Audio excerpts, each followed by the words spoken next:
핵은 소형화, 경량화합니다.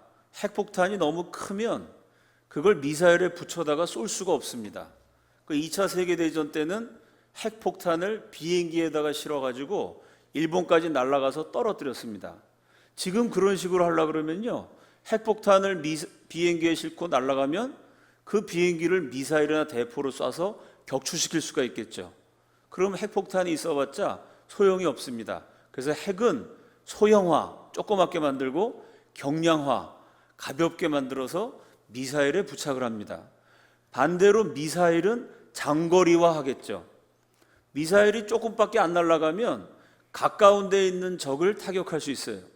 근데 그 미사일이 멀리까지 날아가면 멀리 있는 적도 타격할 수 있습니다.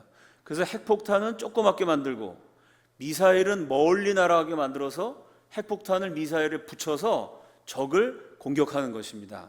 그런데 과거의 북한 핵 개발은 한국에 대한 위협이었습니다. 북한이 핵을 개발해서 서울을 때릴 수는 있었어요. 그러나 미국을 때리지는 못했습니다. 미사일은 미국까지 날아가지 못했거든요. 또 미국까지 날아가는 미사일에 부착할 수 있을 만큼 핵을 조그맣게 만들지 못했습니다. 그런데 작년 11월 29일 날 이 게임의 규칙이 바뀌었어요. 작년 11월에 북한이 발사한 미사일이 사정거리 13,000km, 뉴욕, 워싱턴, LA, 시카고, 미국 전역을 타격할 수 있습니다. 이제 거기다가 핵을 조그맣게 만들어서 붙이기만 하면 되는데 빠르면 올해 9월이면 가능해져요. 그럼 올해 9월이 되면 북한이 마음만 먹으면 미국을 통째로 날려버릴 수 있는 위기 상황이 됩니다. 그럼 미국 대통령 입장에서는 북한 핵 개발을 그냥 내버려 둘 수가 없어요. 무슨 수를 써서라도 해결을 해야 됩니다. 제 말이 이해가 되시죠? 이제 북한 핵의 위협은요, 한국, 일본만이 아니라 미국을 죽일 수 있는 실질적인 무기가 됐어요. 그래서 미국은 반드시 북한 핵을 해결해야만 됩니다. 첫 번째 방법, 항상 제일 먼저 경제적으로 시작하죠. 부드럽게 핵 개발 안 하면 먹고 살게 해주고 핵 개발 계속하면 굶어 죽어, 경제적으로 제재하다가 안 되면은 무력을 사용하게 되어 있습니다. 어느 나라나 쓰는 방법이죠. 그래서 맨델커 차관보가 뭐라 그랬냐면은 북한이 어떻게 미국을 위협하게 됐느냐, 수많은 사람 한꺼번에 죽이는 대량 살상 무기를 북한이 개발할 수 있었던 것은 돈이 있었기 때문이죠. 무기 만들 돈이 없으면 무기를 당연히 못 만들었겠죠. 그 북한한테 핵을 개발할 수 있는 돈을 대준 나라, 기업, 개인을 철저하게 제재해서 더 이상 북한이 핵을 발전시킬 수 있는 돈줄을 차단하겠다. 이게 경제 제재입니다. 이 미국의 경제 제재라는 게 무서워요. 뭐 미국이 경제 제재한다 그래갖고요, 어느 은행에 사람 보내갖고 압수, 어느 기업에 경찰을 보내갖고 수색, 이렇게 안 합니다. 미국이 어떻게 하냐면 말만 한마디 딱 하면 돼요. 예를 들어서 라트비아의 주요 은행 가운데 하나가 북한의 돈 세탁에 오랫동안 거래했어요. 그 미국 상무부에서 발표합니다. 라트비아 어느 은행이 북한의 돈 세탁에 관여했다. 그 은행과 미국의 모든 경제 교류를 중단한다. 그럼 여러분이 사업하는 사람이라고 생각해 봅시다. 우리 옆에 기아 자동차 있죠? 저 자동차를 어느 나라에다가 제일 많이 팔아요? 저 미국에 수출하잖아요, 기아 자동차를. 근데 만약에 기아 자동차랑 거래하는 주거래 은행이요, 북한하고 거래하다가 미국한테 찍혀서 미국이 뭐라 그러냐면은 저 은행으로는 미국에 송금하지 못한다. 미국에서 보내는 돈을 저 은행 계좌로는 받지 못한다. 그럼 기아 자동차가 어떻게 할까요? 미국에 자동차를 팔고 돈을 받아야 되는데, 아니 우리 회사랑 거래하는 은행이 미국한테 제재 대상으로 찍히는 바람에 계좌 이체가 안 돼요. 그럼 어떻게 해야 돼요? 이따만 가방을 한 100개쯤 들고, 자동차 판 돈 엄청 많잖아요. 그 돈 받으러 미국 가가지고 그 돈을 트럭으로 실어서 배에다 실어갖고 한국으로 운반해야 됩니다. 이렇게 하는 기업이 있을까요? 돈을 운반하는 게 얼마나 위험해요. 어떻게 하면 되죠? 주거래 은행을 바꾸면 되죠. 이 은행 미국한테 제재 걸렸어? 그 우리가 자동차 팔아봤자 돈 못 받잖아. 그 돈을 트럭에 실어서 태평양을 건너와? 에이, 은행을 바꾸지. 그냥 미국이 한마디만 하면 됩니다. 저 은행 북한하고 거래했으니까 저 은행을 통해서는 미국하고 입금, 출금, 달러 거래가 불가능하다.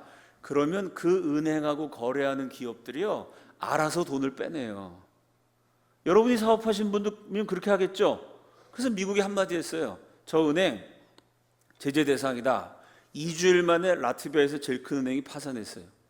라트비아 대통령이 깜짝 놀래갖고 미국한테 납작 엎드려서 자진 신고했습니다. 뭐라 그랬냐면은 우리가 조사해 봤더니 우리나라에 북한과 거래한 은행이 3개가 더 있었습니다. 그건 무슨 얘기죠? 우리가 알아서 길 테니까 미국하고 달러 거래하는데 퇴출이 되면 경제가 망합니다. 달러가 없이 나라 경제가 어떻게 돌아가겠어요? 그 알아서 전 세계가 경제 제재에 동참하기 시작했어요. 라트비아에서는 은행이 통째로 날아가고요. 아프리카의 무가베 정권, 37년 장기 독재 정권이 미국의 금융 제재를 받아가지고 아예 정권이 교체됐습니다. 그러니까 미국이 뭐 사람 보내서 복잡하게 할 거 없어요. 어느 나라, 어느 개인, 어느 은행, 어느 기업 미국과 거래 안 한다. 그러면 그날로 망하게 돼 있습니다. 자, 이렇게 미국이 강력하게 경제 제재를 하는데 그래도 북한이 지금까지 버텼던 이유가 있죠. 몰래 뒤에서 북한한테 뒷돈을 찔러주고 기름도 넣어주는 나라가 있었어요. 어느 나라였죠? 우리 교인들이 다 알고 계십니다. 그런데 그 중국 상황이요, 작년 11월 한국경제신문에 제가 제목을 그대로 옮겼어요. 중국 다시 빚내서 성장. 다시란 말이 중요하죠. 중국 경제 성장률이 세계 1등입니다. 문제는 뭐냐? 중국 경제를 가리켜서 IMF, 세계금융협회, Financial Times 같은 경제 전문가들이 뭐라고 표현하냐면요, 빚에 중독된 경제. 경제가 빠르게 성장하는데 그럼 돈 많이 버니까 좋은 것 같죠? 문제는 뭐냐?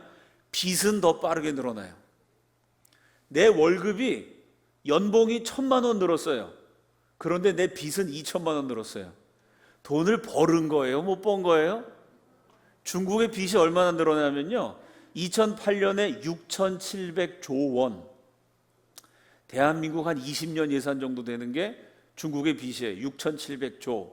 그게 2016년에 삼경 1,500조.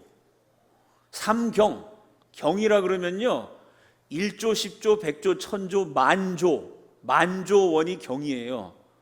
삼경 1,500조가 2016년 중국의 빚이라고 발표했는데 그 발표를 믿는 사람은 아무도 없습니다.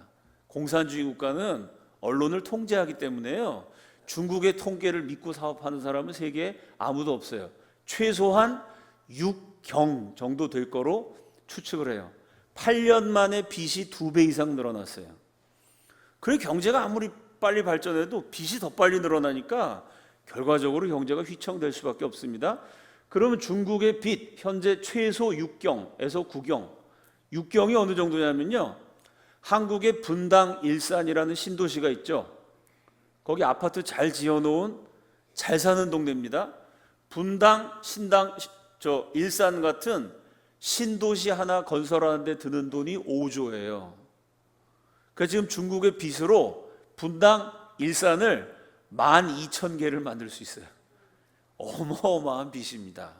이렇게 중국이 빚 때문에 지금 경제가 어려워가지고 이충근 박사라는 국제 전문가가 중국에 대해서 강연했는데요. 강연 제목이 뭐냐? 중국의 미래, 파산이냐 장기 불황이냐. 파산해서 거덜나든지 장기적인 불황으로 간다. 여기 무역하시는 분들 다 아실 겁니다. 한국 기업이 더 이상 중국하고 거래 안 해요. 베트남, 태국 옮긴 지 오래입니다. 이렇게 중국 경제가 위태위태한 판에 미국한테 딱 걸렸어요. 요게 작년 11월에 북한이 발사한 미사일입니다. 13,000km를 날아가서 뉴욕을 때릴 수 있어요.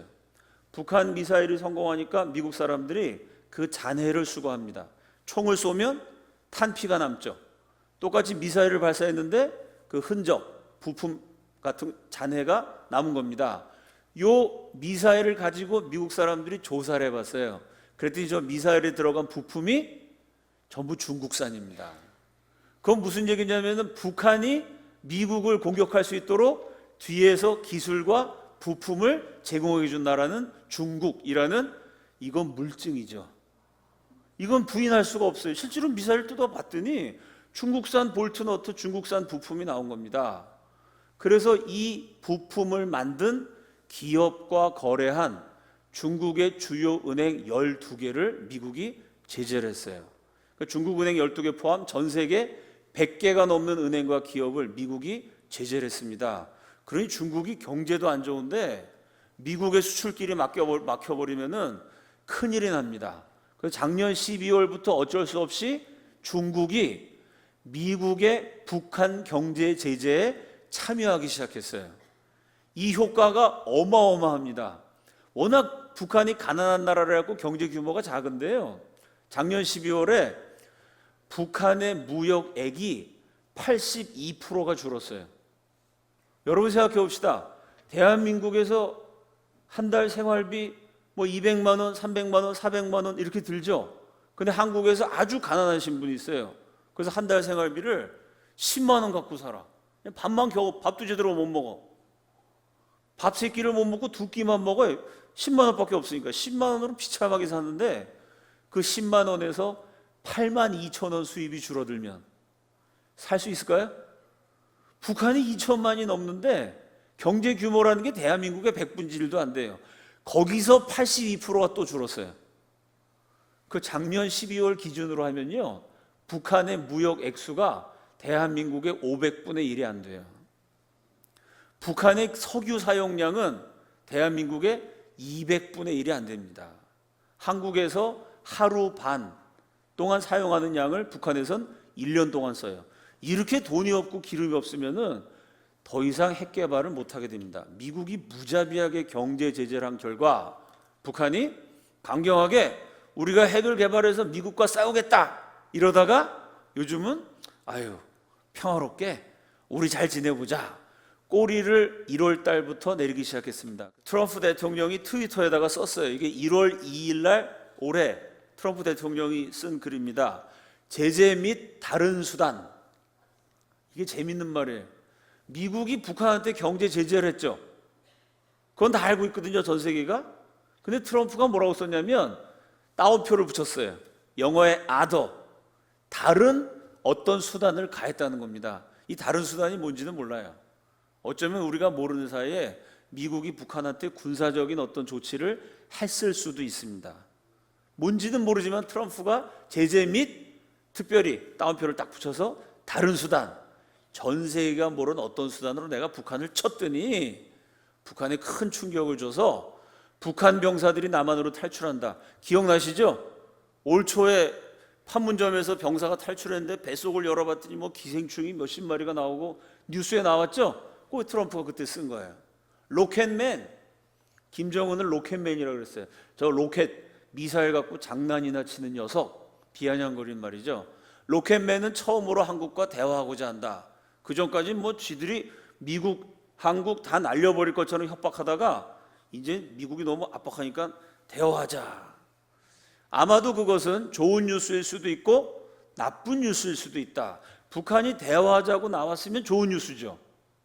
근데 트럼프는 1월 2일 날 그게 나쁜 뉴스일 수도 있다고 썼어요. 왜 그랬을까요? 미국이 압박을 해서 북한이 대화를 하러 나왔는데 만약에 이 북한의 속셈에 남한이 말려 들어가 갖고 남한과 북한이 우리끼리 잘해보겠다. 미국 니네들은 가라. 만약에 대한민국이 북한 편이 돼버리면 미국 입장에서는 그거는 좋은 뉴스예요, 나쁜 뉴스예요? 그때 트럼프가 예측한 거예요. 이게 우리가 압박했더니 김정은이가 대화하러 나왔는데 만약 김정은이 대화하러 나와서 대한민국을 구워 삶으면, 그래서 대한민국이 김정은 편에 딱 붙어가지고 야 미국 니네 끼어들지 마, 우리끼리 잘할 거야, 이런 식으로 가면 이게 나쁜 뉴스가 될 수도 있다라는 얘기를 1월 2일 날 트럼프가 했습니다. 그리고 1월 6일 날 트럼프가 또 인터뷰하면서 기자회견에서 문재인 대통령이랑 내가 통화를 했는데 내가 북한을 강하게 압박한 거에 대해서 문재인 대통령이 나한테 고맙다 그랬다. 이게 한국일보에 나왔습니다. 그래서 미국의 압박하에 남북한이 대화를 해서 북한 핵을 포기하려고 한다. 이렇게 대화를 해서 결국 김정은이가 다급해지니까 아이까지 임신한 자기 여동생을 남한으로 보냈습니다. 이때부터 기류가 묘하게 흐르기 시작해요. 왜 묘하게 흐르냐면요, 요 김여정이가 남한에 왔을 때 미국의 펜스 부통령도 남한에 왔습니다. 그게 평창 올림픽 기간이죠. 그런데 미국이 압박을 해서 김정은이가 더 이상 견디지 못하고 어떻게 살아보려고 머리를 굴려서 자기 여동생을 보냈는데요, 그 김여정이를 만나러 우리나라 장관 1명, 차관 2명이 나가서 극진하게 영접을 했어요. 그런데 같은 시간에 미국의 펜스 부통령, 미국 부통령이면 힘이 어마어마하게 셉니다. 미국의 부통령이면 전 세계 한 몇십 개 나라 힘 합친 것보다 더 세죠. 그 펜스 부통령이 한국에 왔는데 한국에서는 차관 1명이 딸랑 나갔어요. 대접도 소홀했습니다. 자, 김일성의 손녀, 6.25 전쟁을 일으켜서 우리 국민 500만을 죽고 다치게 만든 전쟁 범죄자 김일성의 손녀, 엉뚱한 우상화 정책이나 펼쳐갖고 북한 동포 400만을 굶어 죽게 만든 김정일의 딸, 그 김여정이가 왔을 때는 장관 1명, 차관 2명 가서 어서 옵쇼 그러고 169부로 대전하고, 그렇게 북한이 대화하도록 뒤에서 압력을 가한 미국 부통령이 왔는데 차관 하나 딸랑 갔어요. 우리나라 언론은 김여정이의 미모, 김여정의 패션, 모나리자의 미소다, 한국인을 흘렸다. 언론은 대대적으로 김여정만 보도했습니다. 그러니까 미국이 압박해서 대화가 된 건데 미국은 뒷전이 됐어요. 아, 이게 좀 분위기가 이상하다 싶었는데요. 아, 슬그머니 김여정을 띄우다가 본격적으로 언론 플레이가 시작됐죠. 평창올림픽은 평화를 실습하는 기간이다. 갑자기 평화를 외치면서 이 올림픽 끝난 다음에 한반도 전쟁 종식 평화협정을 체결하자. 평화협정을 해서 전쟁을 끝내자. 뭐 이런 운동이 막 대대적으로 펼쳐집니다. 그럼 여러분, 평화협정을 맺으면 평화가 올까요? 평화협정을 맺어서 평화가 오면은 맺어야 됩니다. 근데 그렇지 않은 사례들이 있다는 게 문제예요. 이게 세계에서 제일 유명한 평화협정입니다. 영국의 체인벌린 수상, 이 당시 인기 최고였어요. 1939년에 체인벌린 수상이요, 독일 수상 누구였을까요? 아돌프 히틀러를 만났습니다. 그래서 두 사람이 평화협정을 맺어요. 아까 보여드린 사진이 세계적으로 유명한데요, 체인벌린 수상이 히틀러를 만나고 돌아오면서, 이 전 장면입니다. 이 종이를 막 흔들고 있죠, 저 사진에. 저게 뭐냐면은 평화협정 문서예요. 영국과 독일은 서로 평화를 지키기로 협정을 맺었다. 체인벌린 수상, 히틀러 수상. 아, 체인벌린이 저 증서를 흔들면서 이것이 명예로운 평화입니다. 전쟁 안 하고 평화를 지켰으니까 명예롭죠. 이것이 우리 시대의 평화입니다. 저 비행장에 모인 수만 명의 영국인들이 와, 영국 역사상 가장 인기가 높은 수상이었어요. 근데 여러분, 그래서 영국하고 독일이 전쟁 안 했나요? 협정의 문제는 뭐냐면요, 안 지키면 그만이에요. 뭐랑 똑같냐면, 여러분 아는 사람한테 돈 빌려준 적 있죠? 돈 빌려주시면 처음부터 나 띄어먹을 거야 이런 사람 있어요? 다 갚는다 그래요. 근데 여러분, 돈 빌려줬다가 못 받아보신 분 여기 꽤 많이 앉아 계실걸요? 주로 누구한테 빌려줘요? 딴 사람 못 믿으니까 가족 간에 빌려주잖아요. 친척 간에. 근데 명절만 되면 돈 빌려준 것 때문에 모여서 막 싸우고 심하면 칼부림도 나오고 그러죠? 가족 친척 간에도요, 돈 왔다 갔다 하는데 그것도 약속 안 지키면 그만이에요. 평화협정 사인했는데 6개월 지난 다음에 히틀러가 전쟁 일으켜갖고요, 2차 세계대전 5천만 명이 죽었습니다. 왜 5천만 명이 죽었냐면 평화협정 맺었기 때문에 죽었어요. 평화협정 맺었으니까 전쟁 안 하겠지 넋 놓고 있다가 공격받아갖고 전 세계가 피바다가 됐습니다. 우리 한국에 좀 더 가까운 거, 1973년 닉슨 대통령 보좌관 키신저와 레둑토, 어느 나라 사람일까요? 베트남 사람이에요. 옛날에 북베트남이 공산주의, 남베트남이 자본주의였죠. 공산 베트남 장군 군사 지도자 키신저와 레두터가 평화협정을 맺었어요. 지긋지긋한 월남전을 끝냈습니다. 이 평화협정 맺은 공로로 키신저와 레두터가 노벨 평화상을 받아요. 요즘 우리 언론에 그런 얘기 나오죠? 이제 평화협정 맺으면 트럼프 대통령, 문재인 대통령, 김정은이 노벨 평화상을 받는다. 문제는 뭐냐면요, 노벨 평화상이 평화를 지켜주지 못해요. 1973년에 키신저와 레두터가 평화협정 맺고 노벨 평화상까지 받고요. 이제 평화협정 맺었으니까 미군이 주둔할 필요가 없죠. 평화협정 이꼴 미군 철수입니다. 남북 베트남이 전쟁할 때는 남베트남을 도와주기 위해서 미군이 주둔해 있었어요. 이제 전쟁 안 하니까 외국 군대가 그 나라에 주둔할 명분이 없어요. 그래서 평화협정 맺고 미군은 철수했습니다. 그리고 2년 지난 다음에 베트남은 공산화가 돼서 360만 명이 죽었어요. 노벨 평화상이 평화를 지켜주지 못합니다. 그래서 이 평화협정, 지금 한국의 평화협정 맺는다는 게 왜 위험하냐면요, 지금 현재 한국은 정전협정 체제예요. 정전, 쉬운 말로 하면 휴전입니다. 전쟁하다가 잠깐 쉬고 있어요. 전쟁이 끝난 게 아닙니다. 근데 6.25 때 어느 나라가 전쟁했죠? 우리 남한 편이 돼서 쏴준 나라가 어느 나라입니까? 미군. UN 16개국이 왔지만 95% 이상이 미국 사람들이었거든요. 지금 한국 땅에 왜 미군이 주둔해 있냐면 정전협정 때문에 주둔해 있어요. 미국이 싸우다가 전쟁을 잠깐 정지했어요. 그러니까 싸우다가 정지했으니까 미국 사람 입장에서는 우리가 싸우던 전쟁을 잠깐 쉬었으니까 이 전쟁이 다시 시작될지 모르니까 우리가 있어야 돼. 그 주한미군이 주둔하는 건데요. 평화협정, 종전협정, 이제 남북한이 전쟁 안 한다. 그러면 전쟁 안 하는데 미군이 주둔할 이유가 없죠. 그 평화협정 맺고 미군이 철수하면 베트남이 공산화된 거랑 똑같은 순서를 밟아가는 거예요. 그런데 그래서 원래 평화협정은 주한미군 철수입니다. 앞에서는 평화협정, 뒤로는 주한미군 철수인데요. 요즘 우리나라 언론을 보면 계속 뭐라 그러냐면은 이번에 김정은하고 맺는 평화협정은 주한미군 철수 안 하는 거다. 당장 여러분 주한미군 철수가 되면은 뭐가 문제가 될까요? 경제가 무너집니다. 주한미군 철수해서 한국이 위태해진다 그러면 한국에 투자한 돈이 빠져나가죠. 삼성전자 주식 절반 이상이 외국 사람 소유예요. 삼성이 세계 1등 기업이라 그러지만 그 주식 갖고 있는 거는 한국 사람 아닙니다. 절반 이상은 외국 투자자들이에요.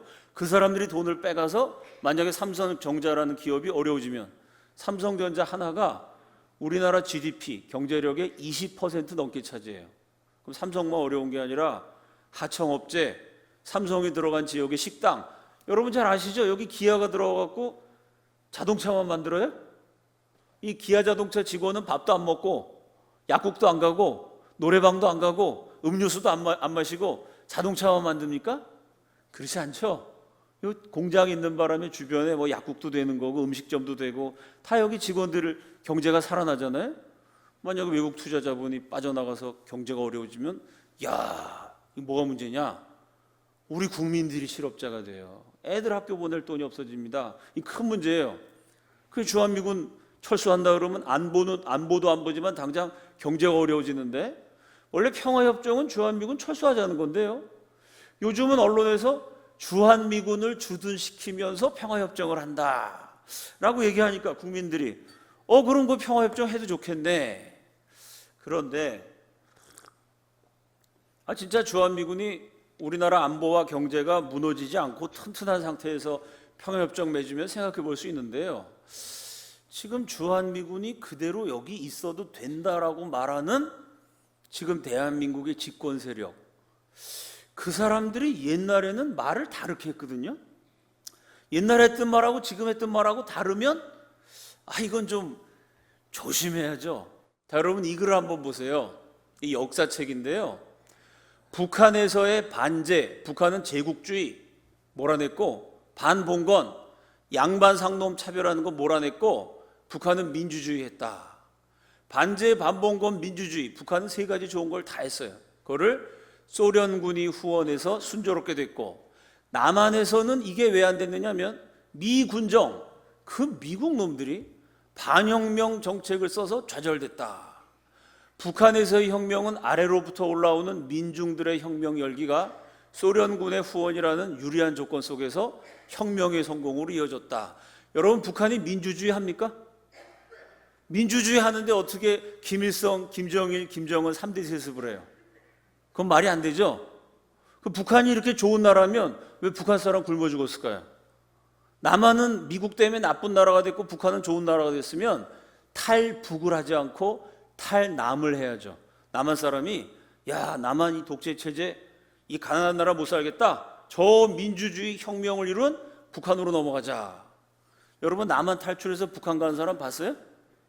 북한 탈출해서 남한 온 사람은 대한민국에 3만 명이 넘게 있습니다. 여러분, 아까 보여드린 그 그림 맞아요, 틀려요? 미군 때문에 남한은 아주 엉망진창 이상한 나라가 됐고 북한은 공산주의 소련 때문에 근사한 나라가 됐다. 조 글을 쓰신 분이 정해구 교수, 옛날에는 교수였는데 지금은 청와대에 들어가 있죠. 저분이 뭐 했냐면 두 가지를 했어요. 첫째, 국정원 개혁. 둘째, 저분이 대한민국 헌법 초안을 썼어요. 요즘 헌법 개헌하자고 막 그러죠. 근데 국민들이 반대하니까 헌법 개헌 못하죠. 그 개헌안의 문제가 뭐냐면 사회주의 개헌, 연방제 개헌, 또 하나 기독교인 입장에서 아주 참 조심해야 되는 게 동성애 개헌입니다. 목사가 설교 시간에 동성애는 죄다 설교하면 벌금 1,000만 원, 동성애는 죄다 2번 설교하면 벌금 3,000만 원, 동성애는 죄다 3번 설교하면 감옥에 쳐넣는. 성경에는 분명히 동성애가 죄라고 돼 있잖아요. 여러분 성경에도 그렇게 돼 있죠? 근데 그 성경 설교하면 감옥에 보내겠다는 겁니다. 이 개헌안을 쓴 사람이 쓴 글이에요. 남한은 미군 때문에 안 됐고 북한은 소련 공산주의 때문에 아주 좋은 나라가 됐다. 북한은 발전했다. 저런 글을 쓴 사람이 대한민국 헌법을 씁니다. 이게 말이 돼요? 그럼 여러분, 저런 글, 공산주의 북한이 잘 됐다라는 사람이 국정원 개혁을 실제로 했어요. 그 국정원은 간첩 잡는 데잖아요. 저런 생각 가진 분이 국정원을 개혁하면 간첩을 잡을까요? 아니면 간첩 잡는 사람을 잡을까요? 그래서 간첩 잡으시던 분들이 수도 없이 자살했어요. 목숨 걸고 간첩 잡던 사람들이, 저런 사람들이 국정원 개혁하면서 야, 북한은 공산주의 소련 때문에 개혁을 잘한 나라야. 근데 왜 북한 공작원을 막 잡아서 괴롭혀? 이러고 간첩 잡던 사람을 잡아가지고요, 여러 명이 자살했습니다. 검사, 국정원 요원, 대한민국 지키던 최고 엘리트들이. 개인적으로 저는 그게 자살인지 타살인지 솔직히 말씀드리면 의심스러워요. 자, 이런 글을 쓰고 간첩 잡는 사람을 잡는 사람이 미군이 나쁘다 이랬던 사람이 갑자기 미군 주둔해도 돼. 미군이 있으면서 평화협정을 맺을 거야. 이게 말이 바뀌었다는 게 문제예요. 대한민국의 지금 교육을 책임지고 있는 김상곤 교육부총리예요. 우리 자녀를 가르치시는 분이 뭐라 그랬냐면 주한미군 철수시키고 한미동맹을 폐기해야 된다. 지금 우리나라 부총리입니다. 이 글을 저분이 직접 쓰셨는데 언제 쓰셨냐면 그 행사 이름이 뭐냐면요, 주한미군 내보내는 한반도 평화협정 실현운동 선포식에서 국민께 드리는 글. 이 글을 언제 썼냐면요, 주한미군 내보내는 한반도 평화협정입니다. 이게 실제로 있었던 행사예요. 주한미군을 주둔시키는 한반도 평화협정이 아니고요, 주한미군 내보내는 한반도 평화협정 운동하자. 거기서 이런 얘기 했는데 이분이 제가 말씀드린 두 분, 정해구, 김상곤, 한 사람은 청와대에 있는 실세, 한 사람은 부총리. 자, 이렇게 주한미군 내보내고 평화협정 하자 그러던 분들이 갑자기 요즘은 주한미군 있어도 돼, 그러면서 평화협정 할 거야, 이렇게 말이 바뀌어가지고 요거를 어디까지 믿어야 될지 국민들이 분별하셔야 돼요. 이해가 되시죠? 주한미군을 주둔시키면서 평화협정 맺는다 그래 놓고 평화협정 맺어놓은 다음에는 말을 바꿔갖고 야, 평화협정 맺었으니까 주한미군이 주둔할 필요 없잖아 이러고 대한민국에 있는 종북 세력들이 데모를 막 하면 정권이 뭐라 그럴까요? 우리는 주한미군이 주둔하는 평화협정을 맺었어. 근데 국민들이 자꾸 데모하잖아. 국민들이 이렇게 요청하는데 주한미군 있을 수 없지. 그러니까 제발 나가줘. 이렇게 바뀔 수도 있습니다. 제 말 이해가 되시죠? 왜? 주한미군 내보내는 평화협정 맺겠다는 사람이 부총리인 정권이요. 지금은 주한미군 주둔시키면서 평화협정 맺겠다고 말이 바뀌었거든요. 그 말이 한번 바뀌면 그 다음에 또 어떻게 바뀔지 모르죠.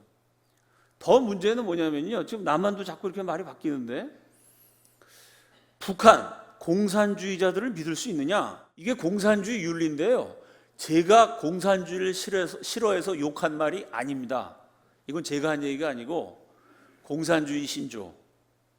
이거는 공산주의 운동사에서 10계명 같은 거예요.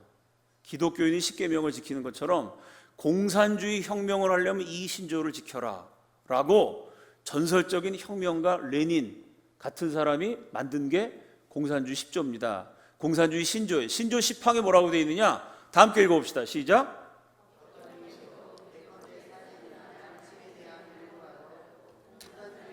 목적에 도움이 되면 정당화된다. 공산주의 윤리는 뭐냐면요. 공산당한테 도움이 되면 무조건 선이에요.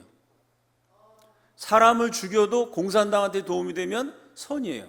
그래서 여기요. 살인이나 양친, 엄마, 아버지에 대한 밀고 우리 아버지가 반동분자였습니다 라고 자식이 부모를 고발해요.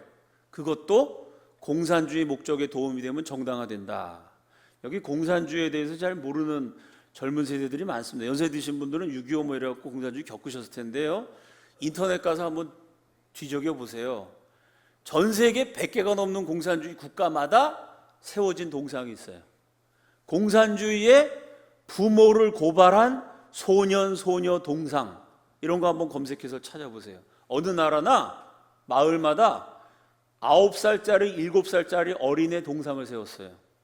어느 공산주의 국가나. 어떤 애들일까요? 우리 아버지가 정부에 대해서 비판한 걸 어린애가 고발했어요. 그러니까 이 아이는 혈육의 정을 뛰어넘어서 공산주의 혁명에 헌신한 거예요. 그래서 그 아이 동상을 세웠습니다. 소련 전역에 있었어요. 이게 공산주의예요. 실제로 우리나라 공산주의가 처음 들어왔을 때 살부회라는 조직이 있었어요. 만주에. 살부회. 뭘까요? 공산주의 혁명을 해야 되는데 1920년대 제일 문제가 되는 게 아버지들입니다. 지금은 아버지가 좀 우습죠. 가정에서 뭐 아버지에 대해서 자녀들이 별로 안 무서워합니다. 그냥 아버지랑 친구처럼 놀아요. 여기 권사님, 장로님쯤 되시면 어렸을 때 아버지는 무서운 분이죠. 아버지랑 같이 앉아서 밥도 못 먹었어요. 1920년대 아버지는 건 하늘이에요.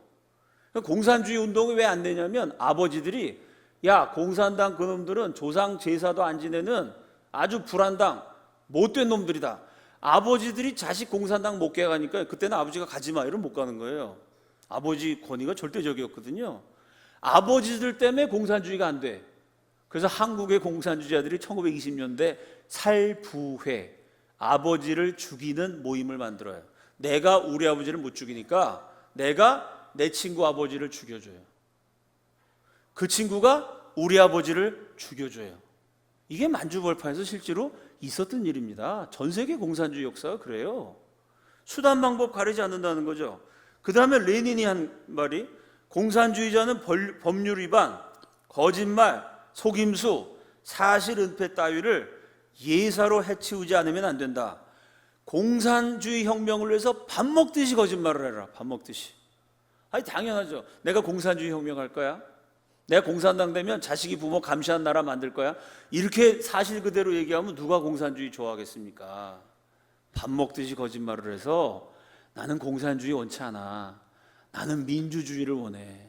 민중의 세상을 원해. 사람이 중심되는 사회, 사람이 중심이 되는 경제, 사람이 중요한 거야 라고 거짓말을 쳐야 공산주의 혁명이 되지.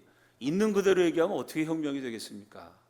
그럼 여러분 보세요. 지금 평화협정을 맺자고 남북이 막 서로 언론이 보도를 하는데 남한의 평화협정 맺던 사람들은 옛날에 다 주한미군 철수하자 그런 사람이에요. 북한 공산당은 밥 먹듯이 거짓말해서 자기 아버지 어머니까지 고발한 사람들입니다. 이런 사람들 거짓말장애들이 협정을 맺어갖고 주한미군 주도하는 평화협정을 한다 라고 말했을 때 그걸 믿을 수 있을까요? 그걸 우리 국민들이 100% 믿으면 큰일 나는 겁니다. 아시겠죠, 여러분? 그럼 국민들이 막 인터넷에서 댓글 올리고 여러분 기도하시고 그러면서 이 약속을 절대 바꾸면 안 된다, 거짓말하면 안 된다, 나중에 딴소리하기 없기다 라고 막 여러분 국민들의 의견을 내야 돼요. 안 그러면 이 나라가 큰일 납니다. 우리가 맘 놓고 예수 믿을 수 있는 자유도 없어지게 돼요. 아예 그 평화협정 맺으려면 진짜 확실해라 하든가, 아예 의심스러우시면 무슨 공산당 자기 아버지 엄마 다 죽이는 걔네들하고 무슨 평화협정이냐. 여러분, 김정은이가요 어렸을 때 자기 고모 손에서 컸습니다. 김정일이 아버지고 고모가 김경희, 김경희의 남편이 장성택이라는 사람이었죠. 그래서 김정은이 어렸을 때 고모부 장성택 무릎에서 놀았어요. 자기를 아기 시절에 무릎에 앉혀놓고 키운 고모부를 김정은이가 어떻게 죽였습니까? 저 반동분자의 시체가 공화국의 땅에 닿지 말게 하라.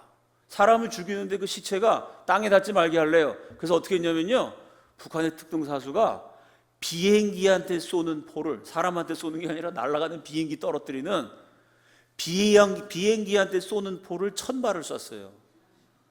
사람한테 1000발이 한꺼번에 콱 날아오면은 이 몸이 수천 조각으로 잘라지죠.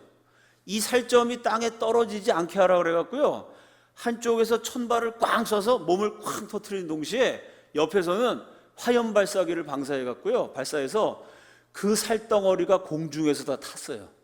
땅에 떨어진 건 쟤만 떨어졌습니다. 누구를요? 자기를 키워준 고모부를. 그 김정은이한테 형이 있었어요. 김정남. 알고 계시죠? 김정남은 말레이시아 공항에서 어떻게 죽었죠? 원래 김정은이의 계획은요, 이 독약을 살짝 바르는 거야. 그럼 독약을 딱 발라놓으면은 처음에는 작용을 안 하다가요, 비행기를 타고 비행기가 공중 막 날아갈 때 갑자기 독이 작용을 하면 비행기 안에서 죽어요. 그러면 비행기 안에서 승객이 죽으면 이게 심장이 약해서 죽은 사람일 수도 있고, 비행기 뭐 컨디션이 안 좋아서 죽었을 수도 있지. 이건 누가 죽였는지 모르잖아요. 그래서 원래는 비행기에서 죽이려고 공항에서 약을 칠했는데, 문제는 뭐냐? 반드시 죽여라. 실패하면 안 된다. 김정은이가 꼭 죽이라 그래갖고 이 북한 공작원이 무식하게 독약을 듬뿍 칠했어요. 그래서 비행기에서 죽어야 누가 죽였는지 표가 안 나는데, 공항에서 독이 퍼져갖고 공항에서 이러니까 어느 나라 공항이나 CCTV가 있죠. 이게 전 세계에 생중계됐습니다. 김정남 자기 형을 죽이고 장성택 자기 고모부를 죽인 그 김정은이를 믿고, 김정은 위원장님께서는 자기 고모부는 죽이고 형은 죽였지만 한국의 기독교인은 안 죽이실 거야 라고 믿고 평화협정을 맺으면 이 나라에 평화가 올까요? 저 같으면 그런 살인 전과가 있는 사람하고는 평화협정은커녕 그 사람이 옆집 이사 오면 전 딴 집 알아볼 것 같아요. 그러지 않겠어요? 우리 옆집 이사 온 사람이 살인자였대. 사람 죽인 전력이 있대. 그것도 자기 가족을 죽였대. 그 사람하고 무슨 반상회를 하고 평화협정을 맺습니까? 그런 사람은 멀리 해야죠. 제 말이 틀렸나요?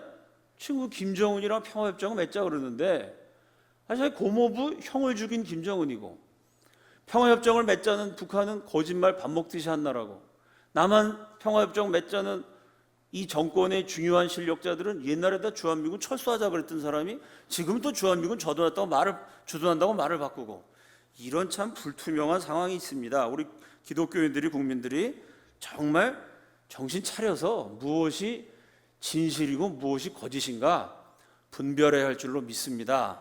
자, 한국에선 지금 이런 한가한 소리 나고 있는데요, 한국에서만 그렇고 한국만 지금 이상하게 돌아가죠. 세계는 정신 차리고 있습니다. 올해 1월 달에 이미 미국 주요 군사 전략가 전쟁과 평화의 전략 이런 책을 저술해갖고 미국의 중요한 전쟁에 영향을 끼친 에드워드 루트워크라는 세계 최고 전술가입니다.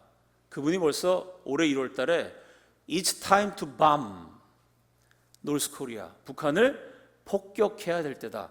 무슨 경제 제재니 평화 정상회담 시간 낭비하지 말고 지금 북한을 때려야 될 때다라는 논문이 세계 최고 전술가한테 이미 1월 달에 나왔습니다. 이 논문에 보면 뭐라고 썼냐면요, 북한은 핵을 가지면 안 되는 나라 정도가 아니고 핵이 아니라 총도 가지면 안 되는 나라다. 대포도 가지면 안 되는 나라다. 핵무기뿐만 아니라 재래식 무기도 가지면 안 된다. 왜? 그 총과 칼로 자기 나라 백성들을 굶겨 죽이니까.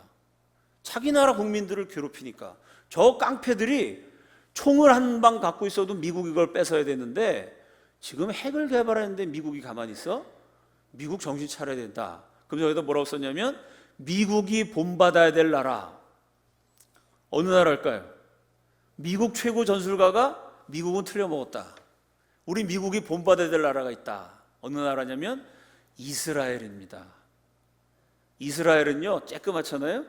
이스라엘을 없애려는 시리아, 이란 같은 강대국들이 핵을 개발하면요, 핵 발전소를 짓기만 하면 이스라엘 공군이 가서 폭격해버려요. 근데 재미있는 것은 시리아가 핵 발전소를 지어서 이스라엘이 폭격했거든요. 그걸 인공위성으로 미국 사람이 사진을 딱 찍었더니요, 거기서 북한 사람 시체가 12구가 나왔어요. 이건 무슨 얘기죠?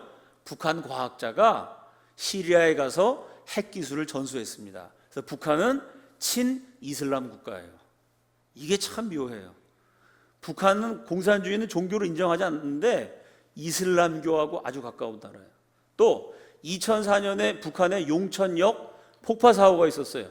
그 용천역에다가 핵폭탄 만들 수 있는 물질을 잔뜩 실어가지고 그 용천역을 누가 폭격했냐면요, 미군이 아니고요, 이스라엘이 폭격했습니다. 이스라엘이 북한을요. 왜?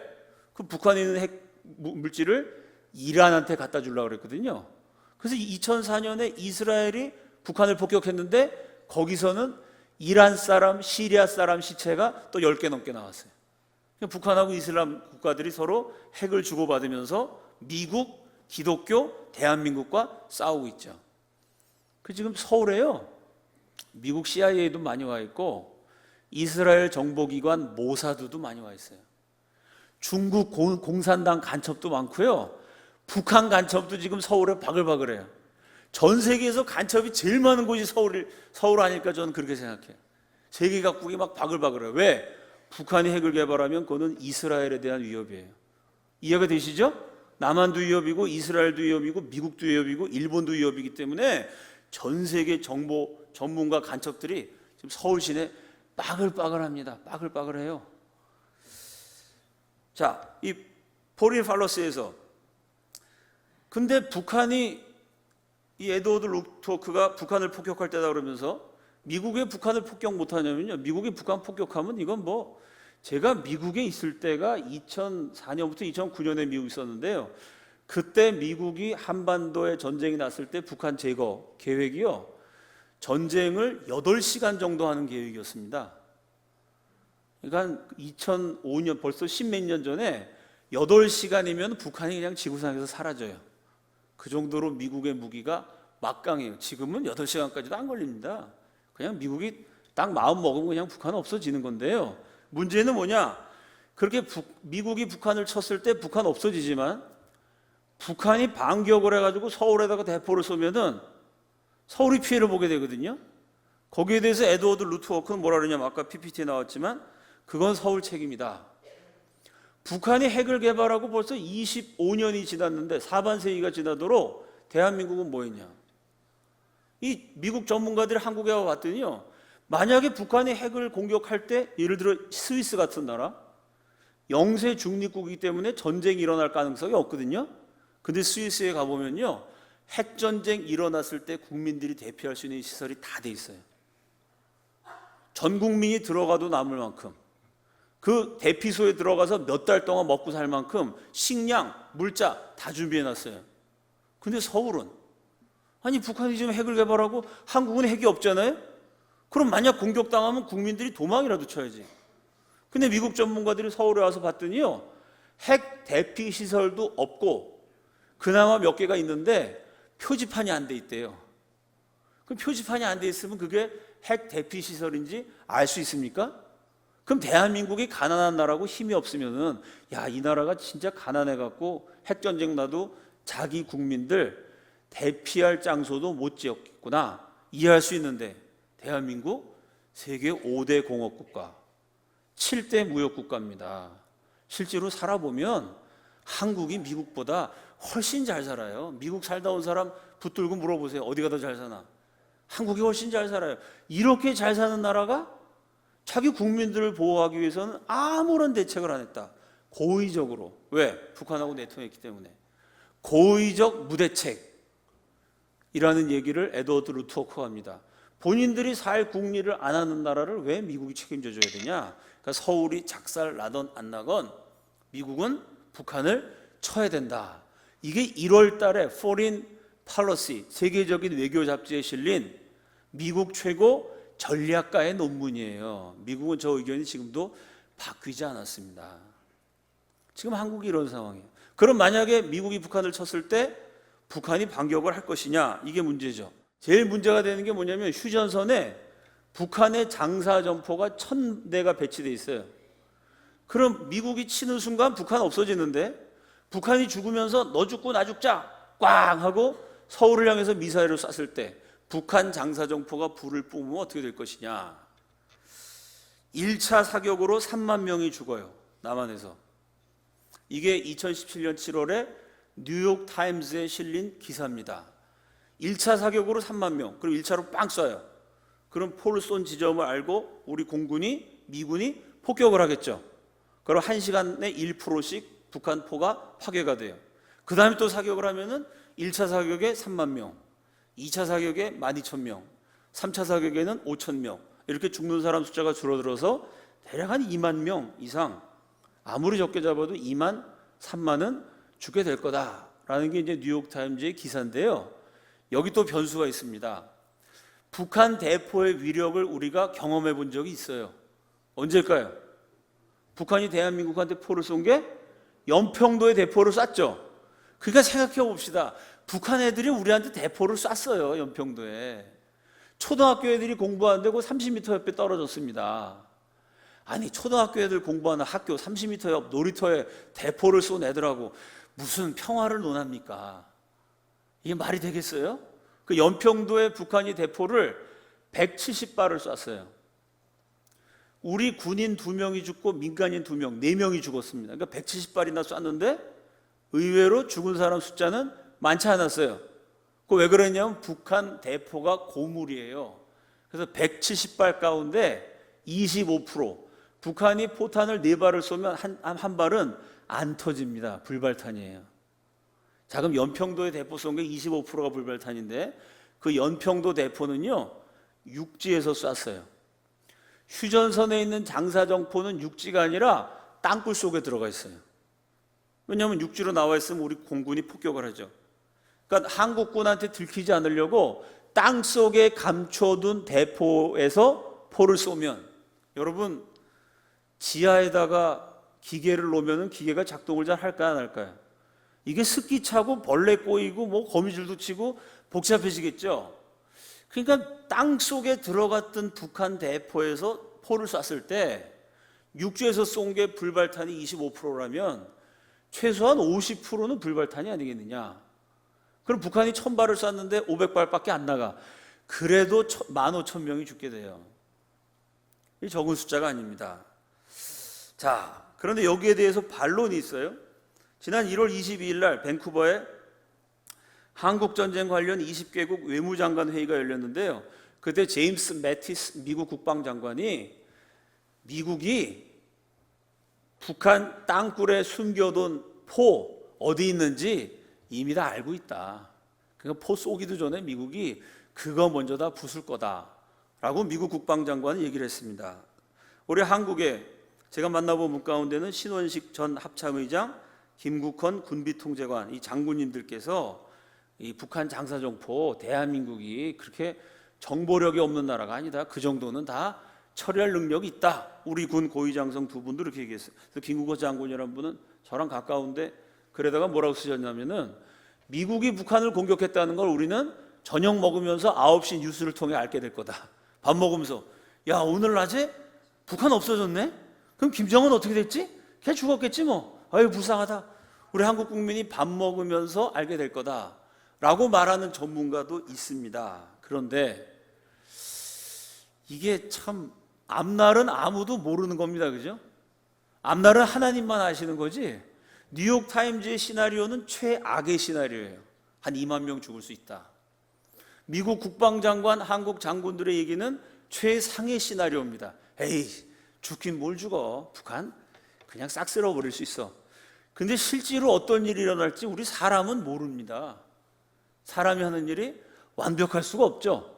그렇다면 여러분, 최상을 생각하는 게 좋겠어요? 최악을 생각하는 게 좋겠어요?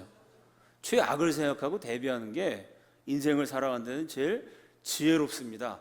전쟁이 날지도 모른다고 생각하고 기도하셔야 됩니다. 아멘이시죠? 예를 들어 북한이 대포를 쐈어요. 다 엉터리 대포고 불발탄입니다. 그래가지고요, 북한이 청와대에다가 포를 쐈는데 얼마나 이 대포가 고물인지요, 청와대에서 더 날아가갖고 광명에 떨어졌습니다. 그럼 그거 불발탄이에요? 명중탄이에요? 걔네는 쏘고, 아이씨, 이거 청와대로 날아가야 되는데 왜 광명까지 갔어? 북한에서 불발탄이라고 생각하겠지만 여기 한성환교회 교인들은 명중탄이 되는 거예요. 이게 이해가 되시죠? 북한이 용산에다가 쐈는데 잘못 날아가고 강북에 떨어졌어요. 그래도 대한민국 국민 죽기는 마찬가지입니다. 그러니까 아무리 고문이니 불발탄이니 그렇다 그래도요, 앞날은 아무도 모르는 거예요. 그거 하나님만 아시지. 미국 대통령도 앞날은 모르는 겁니다. 그러니까 우리가 하나님께 이 나라 살려달라고 날마다 기도하셔야 돼요.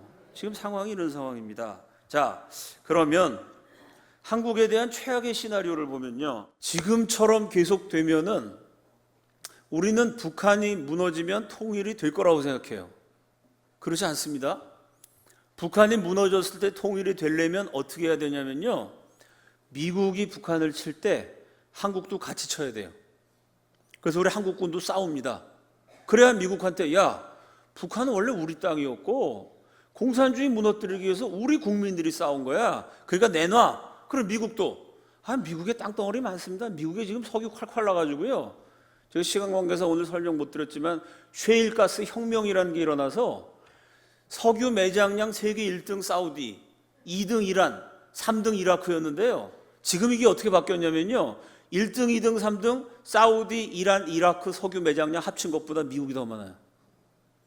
무시무시한 강대국이 됐습니다. 지금 미국이 석유가 콸콸 나오는 자기네 나라 땅도 개발 못하는데 뭐하러 미국이 북한까지 와서 석유 한 방울 안 나는 북한을 개발하겠습니까? 한국 니네 가져. 이러면 우리가 남북 통일이 되는 거예요. 그 정말 남과 북이 예수 잘 믿는 나라가 되는 겁니다. 아멘이시죠? 근데 문제는 뭐냐? 미국은 북한을 치려고 그러는데 한국은 미국 편이 아니라 북한 편이야. 어떻게든지 김정은 편 들으려고 그래. 김정은이랑 같이 가려고 그래. 이렇게 되면 미국이 북한을 점령한 다음에 북한을 한국한테 준다는 보장이 없어요. 6.25 전쟁 때도 마찬가지예요. 38선을 돌파해서 미군이 평양까지 진격했죠. 그 다음에 그 평양을 어느 나라한테 줬죠? 한국한테 줘갖고 이승만 대통령이 평양 가서 연설했습니다. 그거는 예외적인 사건이었어요. 미국은 점령한 북한 땅을 남한한테 주기 싫어했어요. 왜? 이승만이라는 사람이 한미 동맹을 맺어서 미군을 끌어들여서 공산당과 싸웠지만 동시에 미국과도 싸웠어요. 미국 니네가 강대국이라고, 특히 미국 니네가 백인들이라고, 우리 우수한 한국 사람 황인종이라고 인종차별하는 게 무슨 기독교 국가냐, 이러고 사사건건 이승만 대통령이 미국과 싸웠습니다. 그래서 미국이요, 북한을 점령한 다음에 이승만한테 안 주려고 그랬어요. 인천 상륙작전 해갖고 서울을 공산당한테 뺏겼다가 되찾았죠. 그 서울을 미군이 직접 통치하려고 그랬습니다. 이승만이 미워가지고.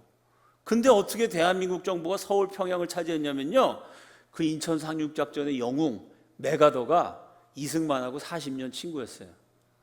늘 한국을 위해서 기도했어요. 메가더가. 왜? 40년 젊었을 때부터 이승만 박사가 메가더한테 코리아를 위해서 기도하라고 맨날 기도 제목 보내줘갖고요, 미국 정부는 서울이고 평양이고 한국한테 안 주려고 그랬는데요, 그 미국 정부는 저 멀리 워싱턴에 있어요. 지금 인천 상륙작전 성공시킨 사람은 메가더입니다. 힘을 가진 사람 메가더가 무슨 소리야? 이승만 박사가 위대한 사람이고 대한민국 정부가 위대한데 왜 서울을 미국이 다스려? 이승만한테 줘. 이래서 결국은 우리가 서울과 평양을 한국 정부가 관할할 수가 있었습니다. 그게 6.25 전쟁 얘기예요. 그 6.25 때도 그랬으면 만약 미군이 북한을 쳤는데 한국이 도와주지 않고 오히려 한국은 북한 편이 되려고 하면 미국 입장에서는 북한을 한국한테 안 주죠. 또 나중에 저 만주도 어떻게 될지 모르거든요. 그래서 저 북한하고 만주 땅이 어떻게 될지 모르기 때문에 미국 옆에 딱 붙어가지고 야, 미국 니네가 저쪽을 싹 정리하면은 우리한테 좀 줘. 그런 나라가 있어요. 어딜까요? 그게 일본이잖아요. 그러니까 아베가 트럼프 딸 이방카가 왔는데 막 극진한 대접하고 돈 선물 안겨주죠. 그냥 머리가 돌아가는 거야, 이 사람들은. 야, 한국은 북한 편이야. 우리 일본은 미국 편이야. 그러니까 한국한테 주지 말고 우리한테 줘. 지금 아베가 일본을 위한 외교를 하고 있는 겁니다. 그럼 만약에 미국이 북한을 제거했을 경우에 그럼 북한 정권은 없어지는 게 되고 북한은 어디로 가느냐? 미국은 민주주의 국가니까 북한을 몇 년 동안 신탁 통치하다가 전후 복구가 된 다음에는 국민 투표를 할 겁니다. 북한 주민들에게 투표하라는 거예요. 당신들이 북한이라는 독자적인 국가로 남아있으려면 남아있어라. 단 그 국가는 친미 국가여야 된다. 당연하죠. 미국이 점령했으니까. 미국한테 반대만 안 하면 북한 나라 계속 세워라. 아니면 대한민국이랑 합치고 싶으면 우리가 통일되도록 해주겠다. 또 하나 세 번째 방법은 아니면 푸에르토리코, 하와이, 원래 미국의 자치 지역이었거든요. 그런 지역처럼 미국의 한 지방으로 남고 싶으면 그것도 받아주겠다. 미국은 민주주의 국가니까 주민의 뜻을 존중한다. 이렇게 나오면 여러분, 대한민국 국민들한테 한국 국적 가질래? 미국 국적 가질래? 그러면 안타깝게도 미국 국적 갖고 싶어 하는 사람이 많습니다. 지금 현 정권에 약간 반미 기조를 띠고 있는데 주한미군도 한국 대통령이 나가라 그러면 나가야 된다라고 큰 소리 쳤던 문정인, 청와대에 들어가 있는 대통령 특보죠. 그 문정인이라는 사람 아들은 미국 사람이에요. 한국 군대 안 가고 한국 국적을 버리고 미국 국적을 취득했어요. 자기 아들은 지금 미국 사람 돼서 미국에 잘 사니까 한국에서는 주한미군 철수하라 이러죠. 지금 우리나라 외무부 장관 강경화 외무부 장관 딸은 미국 사람이에요. 한국 국적 포기했습니다. 지금 대한민국 정부는 겉으로는 반미인데요, 안으로 들어가 보면 미국인들의 부모가 다스려요. 아들 딸은 다 미국 사람이에요. 여러분 아시죠? 이석기라는 사람 공산화 혁명 추진했죠? 그 이석기 아들은, 그 사람 공산주의 좋아하니까 그 아들은 북한으로 유학 보냈을까요? 그 아들은 미국으로 유학 보내요. 반미를 외치는 정치인들도요, 주한미군 철수하라 그러고 국민한테 표를 얻어서 자기 자식하고 재산은 미국으로 빼돌립니다. 자, 한국도 이런 상황이라면 만약에 북한 주민한테 너 한국 사람 할래? 미국 사람 할래? 물었을 때 북한 주민이 미국 사람 하겠다 라고 말할 가능성도 있어요. 그렇지 않겠습니까? 대한민국 장관 딸도, 청와대에 들어가 있는 중요한 지도자 아들도 한국 국적 버리고 미국 국적 택했습니다. 북한 주민이 그렇게 선택할 가능성이 충분하죠. 그러면 북한은 무너져도 통일은 안 되는 문제가 생겨요. 이런, 앞으로 이게 제가 말씀드릴 수 있는 최악인데요. 그래서 남한과 북한은 어떻게 되느냐? 역사적으로 보면 이란하고 이라크가 있어요. 이란의 사담 후세인은 독재자였죠. 이라크의 아마디 네자드, 이 대통령은 선거를 통해서 선출된 대통령이에요. 근데 문제는 뭐였냐면 석유 매장량 세계 2등인 이란과 세계 3등인 이라크, 한 사람은 혁명, 쿠데타로 집권했고요, 한 사람은 민주주의, 선거를 통해 집권했는데 두 사람이 다 반미였어요. 그럼 석유가 제일 많은 두 나라가 연합해서 그 막대한 석유를 가지고 미국에 저항하면 아주 미국이 골치 아파집니다. 그래서 이란하고 이라크를 미국이 어떻게 처리했을까요? 사담 후세인은 이건 정통성이 없죠. 쿠데타하고 사람 많이 죽였어요. 저 독재자를 제거한다. 전쟁을 일으켜서 이라크는 쓸어버렸습니다. 이라크 전쟁이죠. 그 다음에 이란에 대해서 미국이 어떻게 했을까요? 이란이 아무리 미국 마음에 안 들어도 이란 국민들이 투표로 뽑은 지도자입니다. 그 나라를 전쟁했다가는 미국이, 그건 민주주의 원칙에 위배가 되죠. 그래서 이란은 어떻게 했냐면 가혹한 경제 제재를 했어요.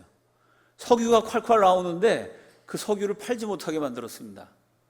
석유가 콸콸 나오는 가난한 나라가 되게 했어요. 우리 남한과 북한의 최악의 시나리오는, 제일 안 좋은 시나리오가 이거예요.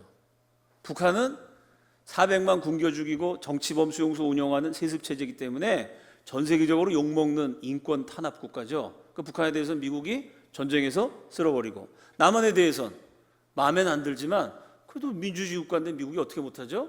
경제 제재를 하죠. 이미 경제 제재 하고 있죠. GM 대우 지금 철수한다 그러고, 철강 관세 때린다 그러죠. 지금 시작입니다. 이게 미국의 경제 제재가 본격화되면 한국 경제가 작년 가을부터 한국에 투자된 외국 돈이 한 달에 1조 원씩 빠져나가고 있어요. 올해 들어서는 한 달에 4조 원씩 빠져나갑니다. 그래서 원래 미국 경제가 호황이고 일본 경제가 호황이면 한국도 호황이래야 돼요. 왜? 미국이 돈이 잘 돌아가면 우리는 주로 미국한테 수출하잖아요. 미국 경제가 잘 풀리면 한국도 잘 풀려야 돼요. 미국은 인터넷 들어가 보세요. 미국 치면은 완전 고용이란 말이 나와요. 미국은 실업자가 없는 나라가 됐어요. 경제가 하도 잘 돌아가서. 한국은 실업자 역대 최고예요. 이거 왜 그렇죠? 세계 경제는 돌아가는데 한국 경제는 지금 어려워요. 젊은 사람들의 실업자는, 감사합니다, 계속 많아져요. 왜 그러냐? 한국에 투자된 돈이 빠져나가기 때문이죠. 이게 지금 최악의 시나리오입니다. 한국은 경제 제재를 당하고 여러 가지 어렵다면 실업자 많아진 나라가 되고, 북한은 미국에 의해서 제어가 되고, 남북 통일은 안 되고, 이렇게 될 수도 있어요. 이게 최악이고요.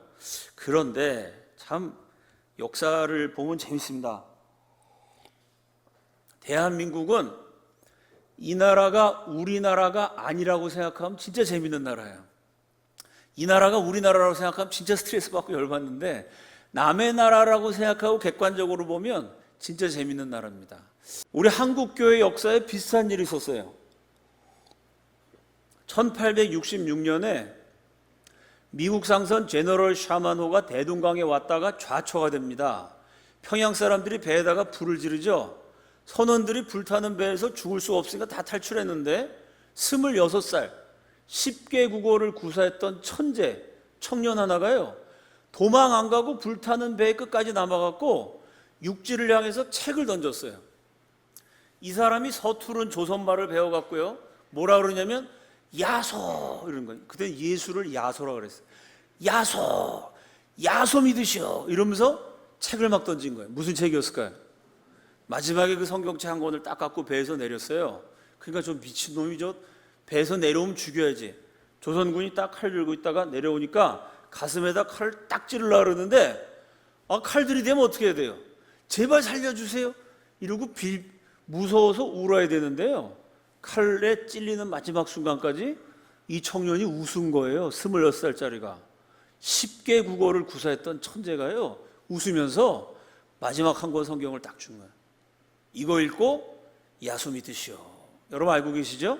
한국 최초의 선교사, 순교자 토마스 선교사입니다. 그러니 토마스를 찌른 군인이요, 서양 놈한테 받은 책은 다 불태우라고 국가에서 명령을 내렸는데, 이게 그 청년의 모습이 잊혀지지가 않아요. 칼을 들이댔는데 울지 않고 오히려 웃어요. 그리고 책을 줘요. 이 책을 왠지 버리자니까 마음이 찝찝해요. 그 책이 뭔가 이렇게 딱 봤더니요, 그때 조선 사람들이 한문을 썼기 때문에 이게 중국에서 인쇄된 한문 성경이에요. 근데 그때는 인쇄 기술이 발전하지 않아가지고 양면 인쇄를 못했어요. 그래서 한 면은 글자가 새겨져 있고 한 면은 그냥 하얀 종이에요. 그 조선 사람이 딱 봤더니 종이가 중국에서 만든 종이라 한국 종이보다 좋아요. 한 면에 글자가 새겨져 있고 한 면에 글자가 없으니까 글자 없는 편에다가 풀을 칠해가지고 도배지로 쓰면 좋겠다 하는 생각을 해요. 그래서 성경을 뜯어가지고 도배를 해요. 방을 전부 다. 방이 말씀으로 가득 찬 방이 된 거죠. 박용식이란 군인이 성경으로 도배를 하고요, 그 집을 최치량이라는 사람한테 팔아요. 최치량이 그 집을 개조해서 여관을 만들어요. 그 여관에 들어오는 사람마다 하나님 말씀을 보게 돼요. 벽지가 조선에서 볼 수 없는 좋은 벽지입니다. 좋은 종인데 글자가 새겨져 있어. 한문이야. 하나님? 이게 뭐지? 그 토마스 선교사가 성경을 뿌리고 죽고 34년이 지난 다음에 서울에 있던 사무엘 마페 선교사님이 기도응답을 받습니다. 평양에 가서 교회를 세워라. 야, 평양은 기생의 도시, 깡패의 도시, 이거 아주 사나운 도시인데 내가 평양 가서 복음 증거하다가 이거 순교당하겠구나. 두렵고 떨리는 마음으로 사무엘 마페 선교사가 기도하면서 평양까지 와갔고요. 찰 데가 없으니까 여관에 딱 들어가서 문을 열었는데 바로 그 최치량이 여관이었어요. 성경 구절이 쫙 적혀 있어. 너무 놀래가지고 여관 주인 최치량을 불러서 이게 어떻게 된 일입니까? 아, 내가 어렸을 때 웬 눈 파랗고 서양 사람이 책을 던지고 죽었습니다. 그 책으로 도배를 한 겁니다. 사무엘 마페 선교사님 그 최치량을 전도해서 평양 최초의 장로교인이 돼요. 그리고 그 여관에 베이스 캠프를 설치해서 그 여관에 살면서 돌아다니면서 전도를 하는데요.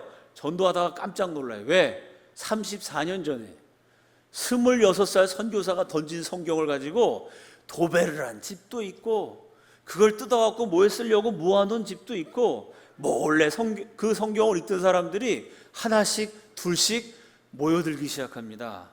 그래서 기독교가 도저히 안 될 거라고 생각했던 평양에 아름다운 교회가 세워져요. 그래서 아까 사진에 보여드린 교회가 그 토마스 선교사가 던진 성경으로 도배를 한 최치량의 여관을 개조해서 장대현 교회를 세워요. 요 장대현 교회에서 1907년에 성령이 놀랍게 임하는 무슨 사건이죠? 평양 대부흥이 일어납니다. 이해가 되시죠?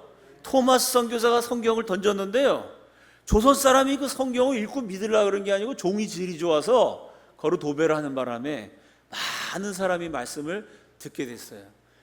사력을 다해 제가 아까 말씀드린 최악의 시나리오, 남한은 경제 제재를 당해서 지금보다 실업자가 더 많아지고 점점 많아지고 북한은 미국의 공격을 받아 사라지고 남한과 북한이 통일이 될지 안 될지는 모르고 이게 최악의 시나리오인데요. 최상의 시나리오는 남한, 북한, 미국의 기독교인들이 힘을 합쳐서 기독교 정신으로 북한을 재건하는 게 제일 좋아요. 그게 불가능한 게 아닙니다, 여러분. 지금 겉으로 볼 때는 북한의 거짓말쟁이, 남한의 말 바꾸는 사람들이 평화협정을 이루고 있는데요. 물 밑에서는요, 남한과 북한에서 또 기독교인들이 지금 어마어마하게 많이 순교당하고 있고요. 왜냐하면 기독교가 워낙 빨리 번져가니까 예수 믿다가 들키는 사람도 많겠죠. 계속 죽어나가요. 한 달에 30명, 40명 이렇게 죽다가 100명, 200명 이렇게 죽다가 2년 전에는 한꺼번에 1000명이 넘게 죽은 적도 있습니다. 그거는 정말 가슴 아픈 일이지만 동시에 기독교가 그만큼 빨리 전파되고 있다는 증거이기도 해요. 남한과 북한과 미국의 기독교인들이 어떻게 하든지 기독교 정신으로 이 통일을 이루어야 된다. 그 남북한이 예수 잘 믿는 나라로 세계 선교에 대한민국이 지금까지 큰일을 했습니다. 통일한국이 더 큰일을 해야 된다. 라는 꿈을 가지고 물밑에서 목숨을 걸고 싸우는 정치 지도자, 경제 지도자, 교계 지도자, 학자 많이 있어요. 극비 상황이니까 드러나지 않을 뿐이지 물밑에서 또 치열하게 싸우는 기독교인들도 많이 있습니다. 그러니까 우리가 최악의 상황을 가정을 했지만 하나님이 최상을 주시도록 기도해야 됩니다. 그러면 또 최상이 될 수도 있어요. 그 역사의 주인이 하나님이시기 때문에 하나님이 한국교회의 기도를 보시고 대한민국을 한번 축복한다. 하나님이 정하시면은 사람이 막을 수가 없습니다. 그래서 에스겔서 37장 15절에서 17절 통일에 대한 말씀이죠. 다 함께 읽습니다. 시작. 임하여 가라사대 인자야 너는 막대기 하나를 취하여 그의 유다와 그 짝 이스라엘 자손이라고 쓰고 또 다른 막대기 하나를 취하여 그의 에브라임의 곧 요셉과 그 짝 이스라엘 온 족속이라 쓰고 그 막대기들을 서로 연합하여 하나가 되게 하라. 내 손에서 둘이 하나가 되리라. 다 함께 따라합시다. 내 손에서 둘이 하나가 되리라. 옛날에 남북으로 갈라져 있던 이스라엘이 통일되는 네 손에서 둘이 하나가 된다는 말씀입니다. 그런데 중요한 건 저 네 손이 누구의 손이냐는 거죠. 김정은의 손에서 둘이 하나가 되리라. 이러면 저와 여러분은 하나님을 아버지라고 부르지 못하고 김일성을 아버지라고 부르면서 살아야 돼요. 나만의 종북 세력, 거짓말쟁이, 말 바꾸는 자들의 손 안에서 둘이 하나가 되리라. 이러면 교회가 점점 더 어려워집니다. 한국 경제도 침몰해 버릴지도 몰라요. 연방제론자들, 공산주의자들, 김일성의 손자 손녀들, 이런 사람들 손에서 둘이 하나가 되면 큰일이 납니다. 에스겔서 37장은요 37장 요 말씀 앞부분에 마른 뼈의 환상이 있지 않습니까? 그 말라 비틀어진 뼈다귀인데요, 하나님 말씀을 대언해서 성령이 역사했더니 마른 뼈가 살아나서 강력한 군대가 됐어요. 그러니까 내 손에서 할 때 내 손은 누구 손이냐면 선지자 에스겔. 하나님 말씀을 선포해서 마른 뼈가 살아나 강력한 군대가 되게 하는 기적을 행한 하나님의 사람입니다. 성령 충만한 하나님의 지도자, 하나님 말씀을 대언한 사람, 그 크리스찬 리더의 손에서 둘이 하나가 되리라. 이게 에스겔서의 말씀이에요. 제가 목사니까 그냥 희망적으로만 이 말씀 드리는 게 아니고요, 실제로 남한과 북한과 미국의 기독교인들이 어떻게든지 기독교 정신을 가지고 하나님의 은혜와 축복 속에서 북한 문제를 해결하려고 보이지 않는 곳에서 목숨을 걸고, 글자 그대로 목숨을 걸고 치열하게 지금 이 순간도 투쟁하고 있어요. 그래서 이게 전혀 불가능한 소식은 아닙니다. 제가 기밀이니까 자세히 보안이 유지되니까 자세히 말씀드릴 수는 없지만 실제로 일들이 진행이 되고 있습니다. 그래서 우리 기독교인들이 예수 잘 믿는 크리스찬 리더의 손에서 둘이 하나가 되어야 된다. 실제로 역사를 보면요, 공산주의 종주국 소련이 무너질 거라고 미국 CIA가 몰랐습니다. 소련 KGB도 몰랐어요. 영국 수상, 프랑스 대통령, 미국 대통령도요 소련이 붕괴될 거라고 아무도 예측을 못했습니다. 근데 그 소련 붕괴된 사건이 베를린 장벽이 무너진 건데요, 그 베를린 장벽 무너지는 마지막 순간까지 전 세계가 몰랐어요. 근데 왜 무너졌느냐? 라이프치히한 교회가 있었습니다. 이 유럽 공산당 국가 가운데 가장 공산 독재가 심했던 곳이 루마니아인데, 루마니아 차우세스쿠가 성탄절날 처형당했어요. 성탄절날 기독교를 그렇게 박해하던 사람이 예수님 탄생을 기리는 날 아예 공개 처형을 당해버렸는데, 그 무시무시한 독재자가 그렇게 비참하게 끝날 거라고 아무도 예측 못했는데요, 어떻게 가능했냐면 그 루마니아에 티미소아라 베프티스트 철치가 있었어요. 거기서 중요한 역할을 한 게 교회입니다. 폴란드 공산당이 무너진 것도 우리 개신교랑 흐름은 다르지만 교황 요한 바로 2세와 폴란드 카톨릭 교회가 있었어요. 공산주의가 무너질 거라고 어느 나라도 예측을 못했는데요, 이상하게 무너져서 도대체 어떻게 된 건가 살펴봤더니 전부 다 교회가 있었고 기독교인이 있었습니다. 그게 하나님이 일하시는 방식이에요. 세상 사람들은 왕들이 통치하는 것 같지만 성경에 보면 왕들을 세우기도 하고 폐하기도 하시는 분은 하나님이십니다. 왕들, 대통령, 수상, 재벌들 니네가 다 하는 거 아니야. 역사는 하나님이 주관하시는 거야. 그걸 보여주시려고 하나님이 이상하게 그 교회 교인들도 내가 이렇게 기도하면 이 나라 공산당이 무너질 거야, 그건 믿은 교인은 아무도 없어요. 그런데 기도하고 교회가 행동했더니요 진짜 공산주의들이 무너졌습니다. 믿겨지지 않는 일이 수도 없이 벌어졌어요.